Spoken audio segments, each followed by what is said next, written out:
السلام علیکم، میرا نام غلام قادر۔ سب سے پہلے حضور سید عالم صلی اللہ علیہ وآلہ وسلم پر درود و سلام پڑھ لیجئے۔ صلی اللہ علی حبیبہ سیدنا محمد و آل آلہ و اصحابہ وبارک وسلم۔ قرآن شریف میں ایک صورت ہے، صورت آل عمران، اس کی آیت نمبر 96، جس میں مکہ مکرمہ کا ذکر کیا گیا ہے، خانہ کعبہ کا ذکر کیا گیا ہے، اور یہ شہر ہر کسی کے لیے امن والا بنا دیا گیا ہے، اور اس میں یہ تمام جہانوں کے لیے رحمت کا مرکز ہے۔ جی ہاں، لیکن یہودی جب مسلمان سے ملتے تھے تو کہتے تھے کہ تمہارا قبلہ اول بیت المقدس ہے، تم بیت المقدس کا حج اور طواف کیوں نہیں کرتے، تم بیت اللہ کو ہی کیوں تم نے اپنایا ہوا ہے۔ یہ جب بات ہوئی تو اللہ تعالیٰ نے اپنے پیارے نبی محمد صلی اللہ علیہ وآلہ وسلم پر وحی نازل فرمائی کہ ہم نے مکہ کو لوگوں کے لیے امن والا شہر بنا دیا، اور اس میں اس آیت میں یہ بھی تفسیر ہے کہ یہ جو بیت اللہ شریف ہے، سب سے پہلا گھر جو عبادت کے لیے بنا ہے وہ مکہ مکرمہ میں ہے۔ ایک حدیث ہے، اس کے راوی سیدنا حضرت ابو ذر غفاری رضی اللہ تعالی عنہ ہے۔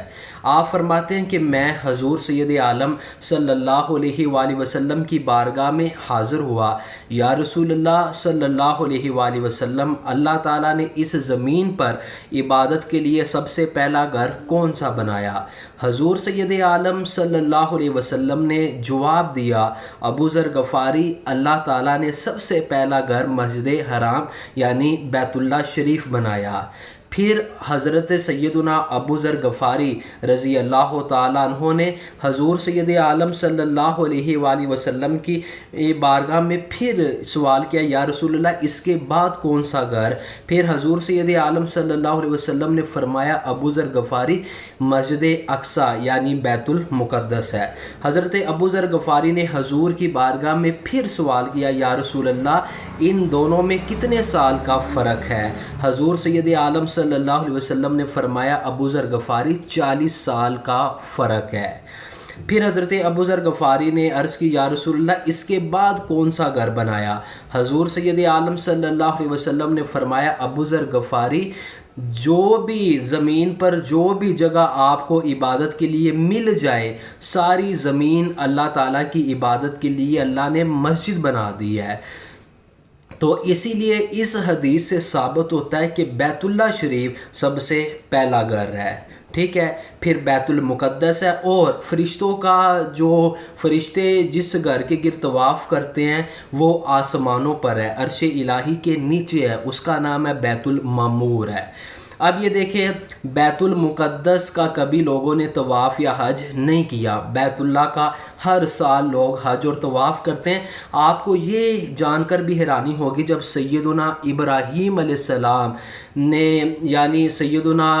سب سے پہلے آدم علیہ السلام نے جب اس دنیا میں آئے، انہوں نے اللہ تعالیٰ کا گھر بنایا، بیت اللہ ہی بنایا، اس کا طواف کیا سیدنا آدم علیہ السلام نے، سیدہ اماں حوا نے۔ پھر طوفان نوح آیا، سیلاب آیا، تو یہ گھر یعنی مٹ چکا تھا۔ پھر حضرت ابراہیم علیہ السلام اور سیدنا اسماعیل علیہ السلام کو اللہ تعالیٰ نے اشارہ دیا کہ اس گھر پر اس جگہ پر جو گھر پہلے موجود تھا بیت اللہ، اسی جگہ پر بیت اللہ بنایا جائے۔ ابراہیم علیہ السلام نے، اسماعیل علیہ السلام نے اس گھر کی بنیادیں ڈالی اور اس گھر کو تعمیر کیا، اور آپ کو پتہ ہے کہ اللہ تعالیٰ نے اس گھر کے لیے بکہ کا لفظ استعمال کیا ہے، مکہ کا لفظ استعمال نہیں کیا۔ بکہ کا مطلب یہ ہے کہ بکہ اس جگہ کو کہتے ہیں کہ جہاں پر ہر وقت ہجوم اور لوگوں کی بھیڑ ہو، رش ہو۔ آپ کو پتہ ہے ہر سال پوری دنیا سے لاکھوں کروڑوں لوگ عمرہ اور طواف کرتے ہیں اس گھر میں، اور اس زمین پر ہر وقت رش اور بھیڑ لگی رہتی ہے۔ پھر دوسرے نمبر پر اس کا مطلب یہ ہے کہ یہاں پر بڑے بڑے ظالم اور جابر حکمران آئے بیت اللہ شریف پر قبضہ کرنے کے لیے، لیکن ان کی گردنیں ہمیشہ ٹوٹ گئی، ان کا غرور مٹی میں مل گیا۔ آپ کے سامنے ابراہہ کی مثال ہے۔ ابراہہ جو ہاتھیوں کا لشکر لے کر آیا تھا، اس نے بیت اللہ پر قبضہ کرنا چاہا، لیکن اللہ تعالیٰ نے بیت اللہ کے اوپر ابابیل کو بھیجا پتھروں کی مانند لے کر، اور پتھر وہ جب ہاتھیوں پر گرائے تو اس کو شکست ہو گئی، وہ عبرتناک اس کا انجام ہوا۔ تو آج تک بکہ پر یعنی مکہ پر کوئی اپنا قبضہ حاصل نہیں کر سکا۔ اور پھر اس گھر کو مبارک نام دیا گیا، کس لیے کہ یہاں پر روحانی لحاظ سے دیکھیں، یہاں پر ایک نماز پڑھنے کا ثواب 1,00,000 نمازیں ادا کرنے کے برابر ہے۔ اگر آپ پاکستان میں، انڈیا میں، جہاں پر بھی ہے، مکہ کے علاوہ اگر آپ ایک نماز ادا کرتے ہیں تو آپ کو اس کا ثواب 27 درجے ملے گا، لیکن اگر آپ مکہ میں ہیں تو اگر آپ نے پاکستان کے اندر 1,00,000 بار نماز پڑھی تو مکہ میں ایک نماز پڑھی تو وہ اس کے کیا ہے؟ برابر ہے۔ پھر سیدنا ابراہیم علیہ السلام کی دعا کی برکت سے پہلے یہ جو بکہ تھا یعنی مکہ تھا، یہاں پر بنجر زمین تھی، آب و گیا عبادی تھی، لیکن سیدنا ابراہیم علیہ السلام نے اللہ کی بارگاہ میں دعا مانگی تو یہاں پر ہر قسم کے پھل، میوہ جات، دنیا کی ہر چیز مکہ میں موجود ہے۔ اللہ تعالیٰ نے اس کو امن کا گہوارہ بنا دیا، اور پھر یوں پھر ہوتا ہے کہ جو مکہ کے اندر داخل ہو گیا، اگر اس کی جان کو خطرہ تھا، وہ قتل ہونے والا تھا، لیکن جب اس نے مکہ کے اندر پناہ لے لی تو وہ امن میں ہو گیا، کوئی اب اس کا کچھ بگاڑ نہیں سکتا، شکاری شکار نہیں کر سکتا، لڑائی جھگڑے مکہ کی سرزمین پر منع ہے، اسی لیے یہ امن کا شہر بنا دیا گیا۔ اور دوسرے نمبر پر یہ ہے کہ بیت المقدس کا آج تک کسی نے طواف اور حج نہیں کیا، بیت اللہ کا طواف اور حج کیا ہوا ہے۔ بیت اللہ تعالیٰ کا یعنی ایسا مرکز ہے جہاں پر لاکھوں کروڑوں لوگ حج اور عمرہ ادا کرتے ہیں۔ پھر جب سیدنا عمر رضی اللہ تعالیٰ عنہ کا دور آیا تو سیدنا ابراہیم علیہ السلام کا وہ مقام جہاں پر وہ بیت اللہ کو تعمیر کر رہے تھے، جہاں پر سیدنا اسماعیل علیہ السلام ابراہیم علیہ السلام کو اینٹیں پکڑا رہے تھے اور آپ وہ تعمیر کر رہے تھے، یعنی میری مراد مقام ابراہیم۔ سیدنا عمر کے دور میں وہ پہلے مقام ابراہیم شروع سے لے کے ابراہیم سے لے کے سیدنا عمر کے دور تک وہ خانہ کعبہ کے بالکل متصل تھا، بالکل ساتھ تھا، یعنی کعبہ کے ساتھ ہی مقام ابراہیم بنایا گیا۔ لیکن بعد میں طواف کرنے والوں کو بہت زیادہ پریشانی کا مسئلہ بنتا تھا، یعنی وہ پوری طرح طواف صحیح طرح کر نہیں پاتے تھے، کیونکہ بعض لوگ مقام ابراہیم پر کھڑے ہو کر 2 رکعت نماز نفل ادا کرتے تھے، عبادت کرتے تھے، تو طواف کرنے والوں کو پریشانی لاحق ہوتی تھی۔ پھر سیدنا عمر رضی اللہ تعالیٰ عنہ نے کیا کیا کہ وہ مقام ابراہیم وہاں سے اٹھوا کر، یعنی جہاں پر جناب ابراہیم علیہ السلام کے قدمین شریفین تھے، ان کو اٹھا کر کعبے کے مشرق سمت پر تھوڑا سا فاصلے پر جا کر وہاں پر مقام ابراہیم بنا دیا گیا۔ پھر جب حضور سید عالم صلی اللہ علیہ وسلم نے فرمایا کہ اے لوگو تم پر حج فرض ہے زندگی میں ایک بار، تو پھر ایک صحابی حضور سید عالم صلی اللہ علیہ وسلم کی بارگاہ میں عرض گزار کرتے ہیں، یا رسول اللہ صرف سال میں ایک بار؟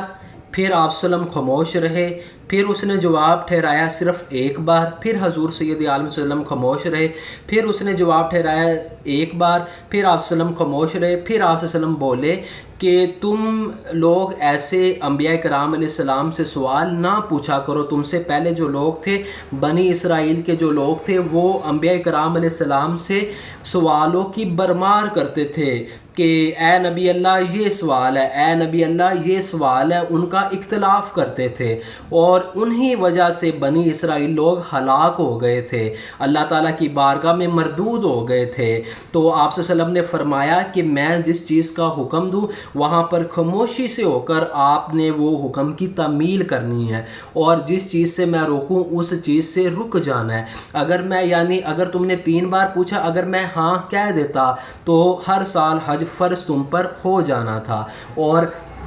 اس شخص پر فرض ہے جس میں استطاعت ہے۔ اللہ تعالیٰ نے اتنا مسلمانوں کو یہ ریلیکسیشن دی ہے کہ زندگی میں صرف ایک بار حج فرض ہے، وہ بھی جن کے اوپر استطاعت ہے، جن کے پاس مال اور دولت ہے۔ پھر حضور سید عالم صلی اللہ علیہ وسلم مقام حرورہ کے پاس کھڑے ہوئے اور کعبہ سے مخاطب ہوئے، اے کعبہ، تم اللہ تعالیٰ کی زمین میں سے سب سے زیادہ محبوب چیز مجھے تم ہو، اگر میں زبردستی مکہ سے نہ نکالا جاتا تو اے مکہ، اے کعبہ، میں تمہیں کبھی نہ چھوڑتا۔ تو یہ حضور سید عالم صلی اللہ علیہ وآلہ وسلم کی خانہ کعبہ سے محبت تھی، اور اللہ تعالیٰ نے اس آیت میں یہودیوں کو مکمل طور پہ جواب دیا کہ اللہ تعالیٰ نے جو سب سے پہلا گھر بنایا وہ بیت اللہ ہے، بیت المقدس نہیں ہے۔ اگر یہ دیکھیں کہ یہودی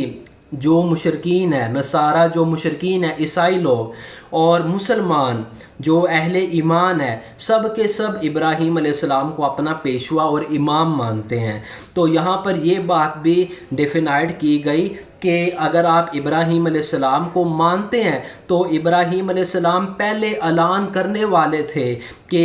اے مسلمان، حج کرو، طواف کرو، جو کعبہ کے گرد چکر لگاؤ، تو پھر تمہیں بھی حج ادا کرنا چاہیے، کیونکہ تم ابراہیم علیہ السلام کو مانتے ہو، ملت حنیفیہ ہونے کا دعویٰ کرتے ہو، تو پھر یہ حج اور عمرہ کیوں نہیں کرتے؟